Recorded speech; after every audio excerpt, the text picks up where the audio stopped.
Olá, bem-vindo ao canal Boa Semente. Eu sou o pastor Júlio César, pastor da Igreja Assembleia de Deus em Bangu, dirijo a congregação do Registro. Presidente do campo de Bangu, o pastor Sóstenes Silva, nosso amigo, companheiro de ministério, nosso líder espiritual, para quem deixamos a paz de Cristo. Estamos aqui no terceiro trimestre da Editora Betel Dominical para comentar aí as revistas da Editora Betel. Estamos estudando esse trimestre um tema maravilhoso que fala sobre as misericórdias de Deus, o seu poder, a sua graça, o seu amor, como superar e vencer em meio às crises, que foi escrita pelo nosso bispo Abner Ferreira. E nós vamos hoje falar sobre a lição número 1, prosperando em meio a crises. E aí que eu quero desde já pedir a você para se inscrever no nosso canal Boa Semente, que você possa dar aqui o like e deixar o glória. Clica no sininho, assim sempre que tiver uma coisa nova você vai ser avisado. E também você pode ajudar o canal Boa Semente sendo um dos nossos apoiadores. Os apoiadores aparecem no final de cada vídeo, eu tenho um nome ali, é uma forma de dizer muito obrigado aos nossos apoiadores. Ou então você pode ser membro do canal Boa Semente. E sendo membro você vai ter direito a vídeos exclusivos, making off, partes de gravação que só você vai ter. Então, por isso, você pode fazer clicando isso aqui embaixo no Seja Membro, tá bom? E você vai ser direcionado para a página. E você cancela quando você quiser. Agora, o modo de você me ajudar também, além de você se inscrever nesses dois meios, é você orando por mim e pela minha família. Bom, vamos estudar hoje a vida de Isaac. E você que é professor já pode começar aí a pegar a sua revista, você que é aluno também. E se você não é professor, não é aluno de EBD, eu quero dizer uma coisa para você. Esse trimestre é tão rico e tão maravilhoso que você pode acompanhar as nossas videoaulas aqui no ebd.com, mesmo que você não participe de uma igreja, mesmo que você não seja do campo de Madureira, mesmo que você não seja nem cristão. Mas se você gosta da palavra e acredita nela como uma fonte de vida inspiradora e de salvação, quero convidar você a estar conosco nesse trimestre, tá bom? Tem muita coisa boa, mas só depois da nossa vinheta. Roda a vinheta.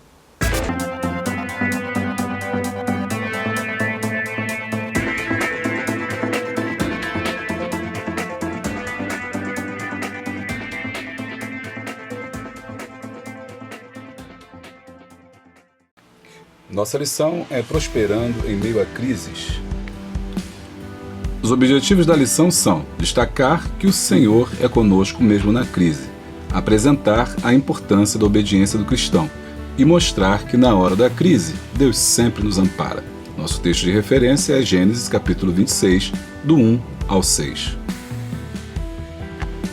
E havia fome na terra, além da primeira fome, que foi nos dias de Abraão, por isso foi Isaque a Abimeleque, rei dos filisteus, em Gerar. E apareceu-lhe o Senhor e disse: Não desças ao Egito, habita na terra que eu te disser. Peregrina nesta terra, e serei contigo e te abençoarei, porque a ti e a tua semente darei todas estas terras, e confirmarei o juramento, que tenho jurado a Abraão teu pai. E multiplicarei a tua semente como as estrelas do céu, e darei à tua semente todas estas terras. E em tuas sementes serão benditas todas as nações da terra.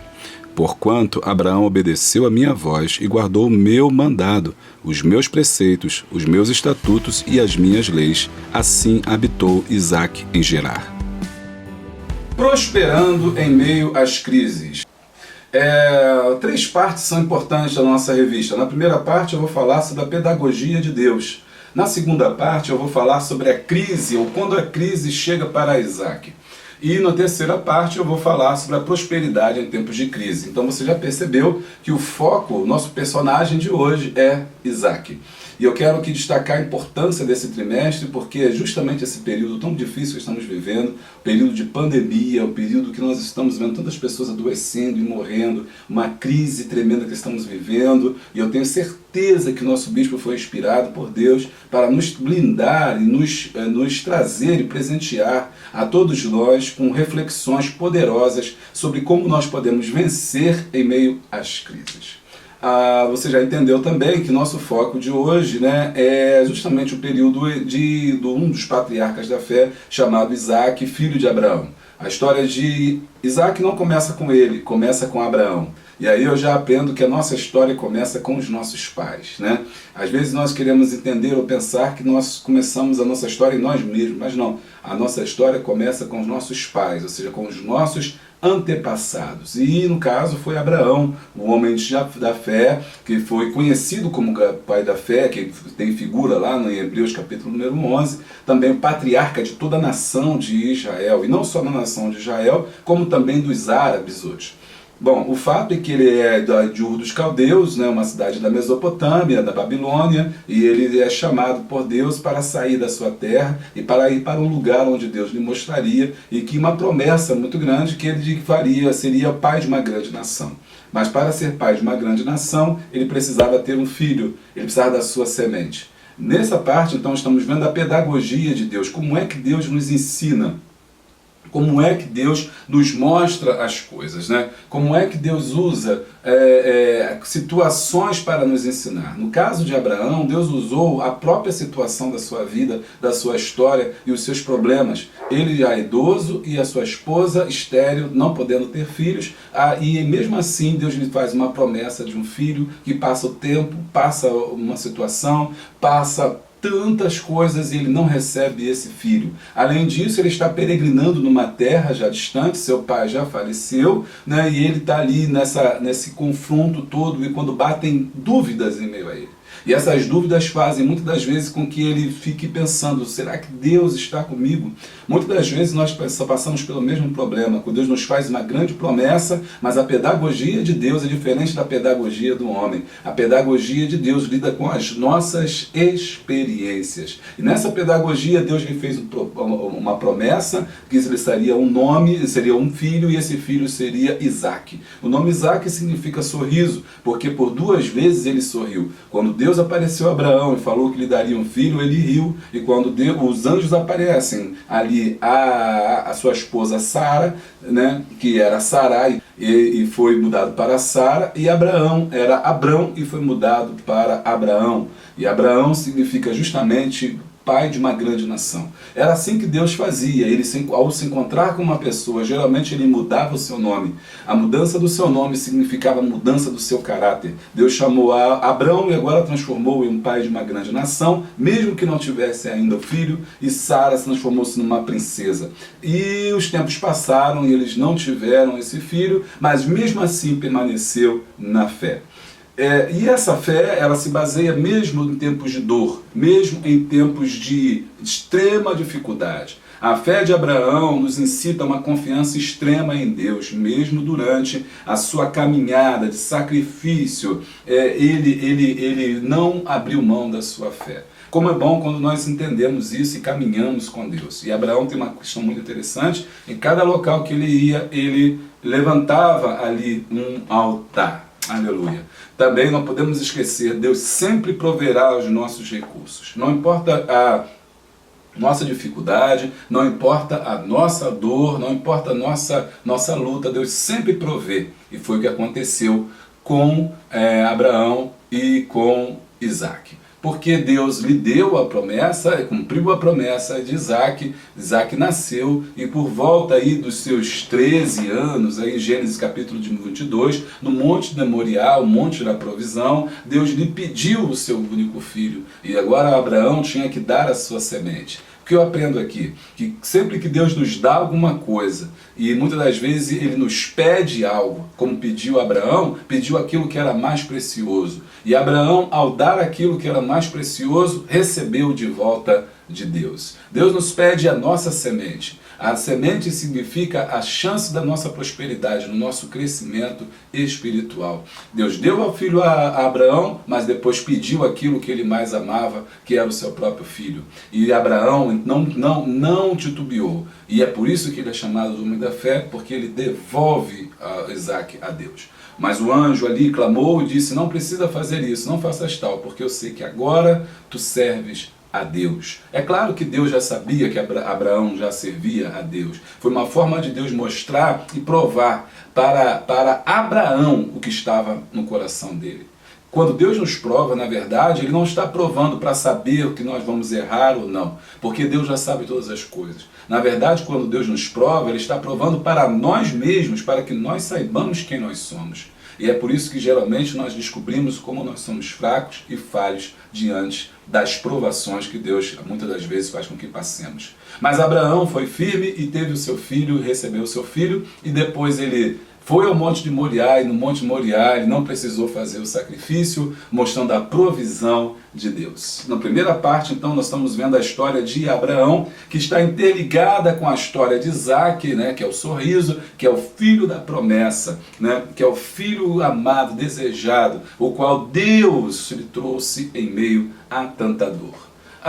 E é interessante porque Isaac também teve a experiência do seu pai. Seu pai falece, Abraão falece, aliás, Sara falece primeiro, depois falece Abraão, são enterrados no campo de Macpela, e depois Isaac agora assume a sua família como patriarca. O problema é que Isaac também vivenciou um período até mesmo pior do que Abraão, porque o que acontece é que nesse período já de Isaac, nós temos uma fome terrível, uma mudança climática que passou aquela região, trouxe uma grande seca, um grande empobrecimento geral e que fez com que Isaac também empobrecesse. Isaac também, como Abraão, ele tinha as suas ovelhas, tinha o seu gado, tinha cabras também de onde dava o leite e também os seus poços de onde retirava a água. Essa água era para a sua própria alimentação e também para a alimentação das ovelhas, né, do gado que ele possuía. Mas veio uma fome muito grande e ele começou a passar também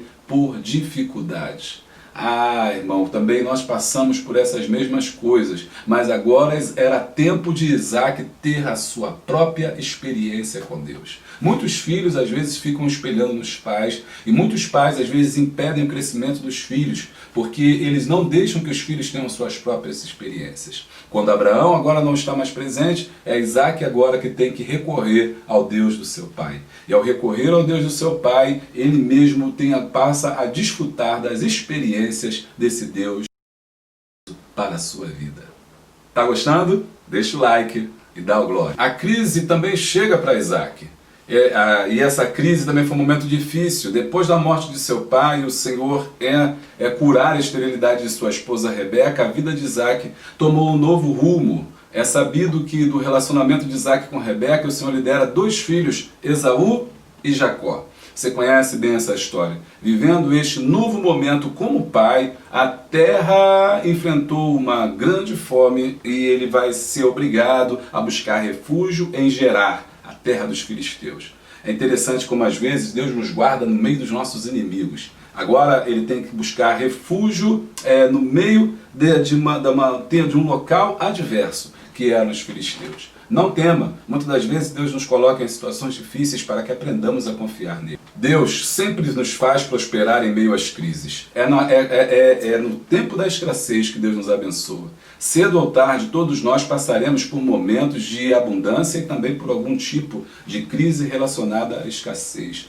Notemos que na vida de Isaac há momentos de fartura e de escassez, vivendo um momento de fome e um momento também de abundância. A promessa era que mesmo em meio à crise ele seria próspero como Abraão, seu pai. Podemos dizer que a bênção que estava sobre Abraão agora estava sobre ele. É maravilhoso quando nós confiamos no Senhor e podemos entender como Deus está cuidando de nós. Muitas vezes temos medo do tempo da crise, temos medo do tempo da dificuldade, mas é no tempo da dificuldade que nós crescemos. Não foi assim com Israel? Não foi assim com a descendência de Israel? Quando ele mais tarde estaria do Egito, né, na cidade de Gozem ali, e a Bíblia diz que depois, naquele momento em que Israel se tornou cativo e que foi tão abatido, foi o momento que ele mais prosperou, foi o momento que ele mais cresceu. Deus sempre nos faz assim, mesmo no meio da crise. Deus faz prosperar. E é importante a gente saber lidar com a crise. O apóstolo Paulo sabia lidar com a crise. Por isso que em Filipenses 4, 12 e 13, ele fala que sabe lidar com a crise. Ele diz que aprendeu a lidar com a crise. Nós precisamos aprender e gerenciar as nossas crises, como o apóstolo Paulo falou. Ele disse que sabe prosperar em todas as coisas. O apóstolo Paulo diz, eu sei ter muito, eu sei ter pouco, eu sei ter bastante, eu sei passar por fome, eu sei todas as coisas. É importante a gente entender como a nossa vida é são ciclos. Tem dia que estamos bem, tem dia que estamos mal, tem dia que estamos no vale, tem dia que estamos no monte, e a nossa vida segue na presença de Deus. É importante nós sabermos que estando no monte ou estando no vale, estando no deserto ou estando no jardim, Deus sempre está conosco. Mas é no meio das crises que precisamos tomar decisões. No meio da crise nós não podemos parar. No meio da crise a gente não pode ficar ali parado pensando, eu estou no vale e vou morrer nesse vale, ou eu estou no monte e vou ficar sempre ali. Você pode estar em cima hoje e estar embaixo amanhã. E a vida é feita de decisões. As decisões que nós tomamos hoje influenciará amanhã. Você não pode fazer nada sobre o seu passado, mas pode alterar o seu futuro. E cada vez que você toma uma decisão, você altera o seu futuro.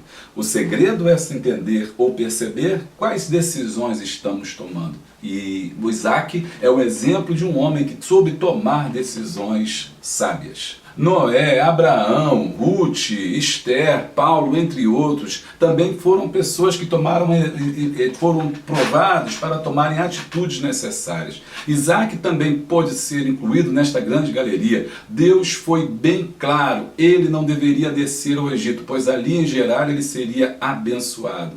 Com sua escolha em obedecer e permanecer em Gerar, Isaac nos faz ver que além de conhecermos a vontade de Deus, é preciso decidir obedecer ou não. Maravilha, né, irmãos? Então, mesmo antes da crise, Deus nos fala conosco. Deus falou, fica em Gerar, eu vou te abençoar. Aleluia. E ao ficando em Gerar, ele foi abençoado. Uma outra família, para você a gente pensar no contraponto de outras pessoas na Bíblia que tomaram decisões erradas. Por exemplo, o esposo ali de Noemi. O esposo de Noemi, ele toma uma decisão errada. Ele está na casa do pão, e na casa do pão em Belém tem fome, tem escassez de pão, e ele toma uma decisão tão complicada que foi ir para Moabe. E ao ir para Moabe, nesse caminho para Moabe, né, ele morre e os seus dois filhos, Malom e Quilion, e deixa então Noemi sozinha ali. Você vê como é que uma decisão pode influenciar em toda a sua vida. Jonas também tomou uma decisão complicada. Deus mandou ele ir para Nínive e ele pegou o navio para Tarsis. No meio da crise, Deus às vezes nos prova para sabermos qual é a decisão que nós precisamos tomar. Mas Isaac foi abençoado porque tomou a decisão certa. E por que ele tomou essa decisão certa? Porque ele soube avaliar o cenário. O cenário que Isaac estava vivendo era de desesperador. Havia uma grande crise, não era uma pequena anormalidade, era um tempo de escassez de alimento que envolvia uma série de questões, empobrecimento, doenças, desequilíbrio emocional e entre outros. Podemos dizer que a crise presenciada por Isaac é semelhante à que passamos recentemente no mundo. Contudo, mesmo em meio à crise, o Senhor abençoava Isaac em tudo. Aleluia! Afinal, quem segue a recomendação da Escritura é sempre abençoado. Não é assim que nós estamos vivendo hoje, nessa pandemia? Nós estamos passando por essa crise, por esses problemas, por dificuldades, por doenças. É nesse momento que temos que tomar a decisão certa. E a decisão certa é sempre aquela que é direcionada por Deus e pela sua palavra. Busque orientação na palavra, busque orientação de Deus para a sua vida, para o seu crescimento espiritual. Siga os conselhos de Deus, como dizem Provérbios. Filho meu, atenta para as palavras que eu lhe ensino, atenta para o meu ensinamento. Aleluia! Quando a gente faz isso, a gente é sempre vitorioso. Devemos acreditar que a crise é sempre uma porta de oportunidade para termos experiências com Deus. Muitas das vezes nós vemos o tempo de crise como dificuldade, como problema. Mude a sua visão, ressignifique os tempos de crise para que você possa ver a ação de Deus sobre a sua vida. Crises são portas abertas, crises são momentos de oportunidades que Deus dá a mim e a você, de acordo com as escolhas que nós temos. Por isso, na terceira parte, podemos dizer que é prosperidade em tempos de crise. Aleluia. Esse período é muito interessante da pandemia, porque lá na minha igreja que eu dirijo, eu tenho visto irmãos que foram abençoados durante dessa pandemia, portas de emprego que foram abertas, pessoas que receberam grandes bênçãos mesmo durante essa pandemia. É curioso quando vimos pessoas engravidando, vimos pessoas nascendo no meio dessa crise. Então eu tive uma oportunidade como pastor de ter um sepultamento numa semana, mas naquela mesma semana está apresentando uma criança, uma pessoa se foi, mas uma pessoa vem, né? Uma flor, ela é recolhida, mas outra flor brota. É assim que Deus nos dá experiências, né? Ele sempre traz coisas boas. Mesmo quando nós não entendemos ou não vemos, Deus está no controle, nos fazendo prosperar. A Bíblia diz que a mão de Deus estava sobre Israel, né? Para guardar, para guiar, para proteger. E essa mesma mão está sobre nós, assim como esteve com Isaac. Nesse tempo de crise, Isaac continuou crescendo. Abraão era um homem de posses, muito rico, e deixou muita coisa para Isaac. Mas Isaac não parou de trabalhar. Isaac é, na verdade, um grande cavador de poços, né? A Bíblia diz que ele era um homem que estava sempre trabalhando. Mesmo diante da crise, nós não podemos cruzar nossos braços. Nós temos que estar sempre trabalhando, porque Deus abençoa o trabalho. Deus promete para aquele que trabalha abrir a janela dos céus. Mas, todavia, eu e você precisamos fazer a nossa parte. As promessas de Deus são uma fonte de bênção inesgotável. Quando Deus está conosco, as bênçãos dele nos acompanham, não importando onde estejamos. Na vida de Isaac, a bênção do Senhor estava sobre ele. Apesar dos filisteus entulharem os seus poços, porque, como eu disse, Isaac foi morar na terra dos filisteus, né? Ele não desistiu. Entulhava um poço, ele abria outro. Entulhava um poço, ele abria outro. Entulhava um poço, ele abria o outro. E dali eu aprendo que quando nós estamos no meio dessa crise, dificuldade, não é tempo da gente lutar, da gente reclamar, da gente procurar culpado, de culpar fulano, beltrano, culpar alguém que te abandonou. Não, as crises acontecem.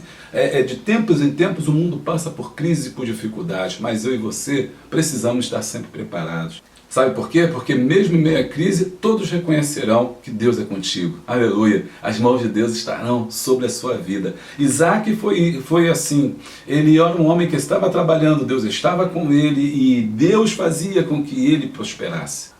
Gaste tempo com Deus, ande com Ele, fique sempre em sua presença. Deus te fará também prosperar. Não importa onde você esteja. Isaac prosperou no meio dos seus inimigos. E não importa o local, porque Deus não está no local, Deus está em você. A promessa que Deus fez a Abraão era que ele estaria com ele. Não importa por onde ele andasse, não importava onde ele estivesse. Em cada momento que ele estava, o lugar que ele estava, Deus estava com ele. A bênção não está no lugar, a bênção está sobre você. E Deus pode fazer você também prosperar de acordo com a vontade do Senhor na sua vida. Nessa jornada, Isaac começa a prosperar diante dos filisteus, né? E isso gera ciúme. Quando Deus às vezes nos abençoa, vai gerar ciúme, vai gerar problema, vai gerar dificuldade, porque as pessoas às vezes não nos alegram com a nossa vitória. Fácil é às vezes se alegrar com a tristeza do outro, mas é difícil às vezes se alegrar quando o outro está prosperando. E não foi diferente com Isaac. Os filisteus o expulsaram. E aí ele foi então obrigado a cavar um outro poço. O primeiro poço foi chamado Ezeque, que significa contenda, pois grande foi a intriga dos pastores de Gerar para com os pastores de Isaac na luta por esse poço que rendia muita água. O segundo poço foi Sitna, que ele deu o nome Sitna, que significava inimizade, e recebeu este nome após mais uma luta travada. Mas o terceiro poço foi chamado de Reobote, que significa alargamento. E foi assim nomeado porque neste local Isaac começou a ser próspero e nenhum adversário lutou para lhe tomar este poço. O quarto e último mencionado foi o poço de Berseba, que significa promessa. Foi neste local que Isaac armou a sua tenda e fixou a sua morada. Foi onde as promessas herdadas de seu pai começaram a ser cumpridas em sua vida. Deixa eu te dizer uma coisa. O segredo de Isaac foi quando ele mudou o nome do poço. O primeiro poço foi chamado aqui, né, de contenda. Então, por quê? Por causa da briga. O segundo poço foi chamado de inimizade. Mas o terceiro poço foi chamado de Reobote. O primeiro poço que foi tapado, né, foi chamado de contenda. Ele deu o nome de briga porque as pessoas estavam contra ele. O segundo foi inimizade porque os filisteus estavam contra ele. Mas cada vez que ele fazia um poço, os inimigos vinham e entulhavam o poço. Né? Mas ele não desistiu. Quem sabe você parou de cavar poços? Quem sabe você parou de acreditar na promessa de Deus? Quem sabe você parou aí na sua vida, no seu ministério, no seu trabalho? E nesse problema, nessa dificuldade, não pare de cavar poços. Deus é contigo. Mas quando Isaac então aprendeu o segredo, estava no nome. Ele muda o nome. Não vou mais chamar de intriga, não vou mais chamar de inimizade. Vou chamar de Reobote. Porque Deus me dá largueza, porque Deus me dá crescimento. Aleluia. Mude o nome. Mude o nome da sua crise. Pare de chamar o seu filho de crise, de problema. Seu filho é isso, seu filho é aquilo.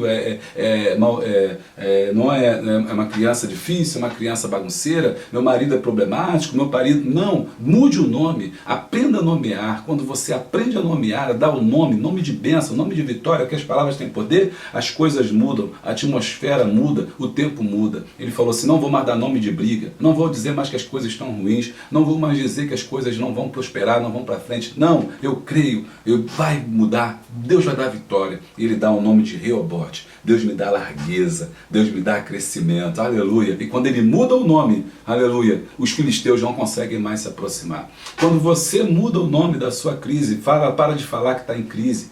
Pare de dizer, reclamar da sua vida. Pare de dizer para contar a tua vida para o vizinho, para A, para B, para C. Né? Tome uma posição. Tá ruim, tá ruim, tá ruim, tá ruim. Irmão, depois que inventaram tá ruim, nunca mais ficou bom. Já reparou isso? Quantas pessoas então só fazem reclamar? Pare de reclamar. Continue trabalhando. Deus é contigo. A promessa de Deus está sobre você. Aleluia. E quando ele muda o nome do poço para Reobote, Deus começa a abençoar. Aleluia. Então mude o nome desses problemas, dessa dificuldade, dessa luta. Pare de ficar contando derrota, tristeza e amargura. Deus está para trabalhar na sua vida. E quando ele muda esse nome, Deus o abençoa. O quarto poço é o poço da promessa. Aleluia. Que hoje eu e você possamos começar a abrir um Reobote na nossa vida. Deus nos dá crescimento. Aleluia. Vamos orar? Senhor, nosso Deus, nosso Pai, nós te agradecemos por essa grande vitória. Espero, Senhor Deus, ó Pai, que essa lição nos ajude, Senhor, a crescermos espiritualmente e possamos ver, ó Deus, que não importa o lugar onde estejamos, Deus sempre estará conosco e que as suas mãos, Senhor, estará sempre sobre a nossa vida e possamos ver as crises como oportunidade, quando aprendermos a dar nome certo, Senhor, de bênção, de vitória para cada uma delas. Amém, Jesus. Muito bem, eu espero que você tenha gostado, tenha sido bênção para a sua vida. Se foi bênção para você, compartilhe com mais alguém, independente de ser da Escola Bíblica Dominical ou não, porque eu tenho certeza que vai abençoar essa vida. Não se esquece, se você quiser ser membro, né, você pode fazer isso aqui clicando embaixo no Seja Membro, ou adquirindo um dos nossos livros pela Amazon, como o livro Café com Deus. Eu espero você até na semana que vem, quando a gente vai conversar sobre a lição de número 2, que também está imperdível. Até a próxima. Paz.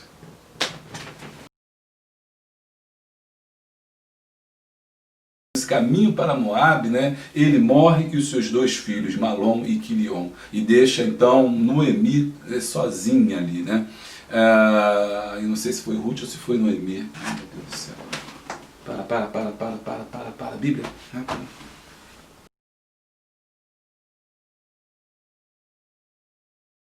Clica no sinal, deixa o seu like e dá o glória. Até a próxima.